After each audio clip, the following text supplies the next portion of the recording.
নৈহাটির বড়মার পুজোর ছবি দেখাবো, সরাসরি আমাদের সঙ্গে রয়েছেন প্রতিনিধি সমীরণ পাল। সমীরণ,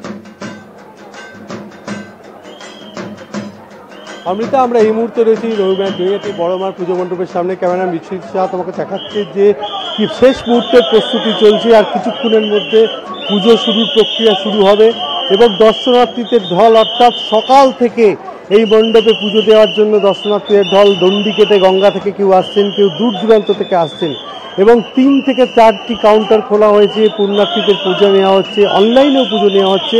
তো এই মুহূর্তে তুমি দেখতে পাচ্ছ মণ্ডপের শেষ মুহূর্তের প্রস্তুতি চলছে, আর কিছুক্ষণের মধ্যে এই বড়মার পুজো শুরু হবে। 102তম বর্ষের এই বড়মার পুজো এবং নৈহাটিতে যে সমস্ত কালী পুজো হয় সেই সমস্ত কালী পুজো এই বড়মার পুজোকে কেন্দ্র করে আবর্তিত হয়। বড়মার মন্দির রয়েছে, সেখানে সারা বছর বড়মার পুজো করা হয়, কিন্তু লক্ষ্মী পুজোর পর কাঠামো পুজো করা হয় এবং তারপর পরই এই বড়মার মূর্তি একে একে আসল রূপ নেয় এবং তাকে সোনার গয়নায় সুসজ্জিত করা হয়েছে। প্রায় 60 ভরি সোনার গয়নার সুসজ্জিত করা হয়েছে এই প্রতিমাকে। এবং তুমি দেখতে পাচ্ছ ছবিতে যে শেষ মুহূর্তের প্রস্তুতি চলছে। একেবারে নৈহাটির বড়মার পুজো, সেখানে দর্শনার্থীদের ঢল, আর কিছুক্ষণ পরেই শুরু হতে চলেছে পুজো।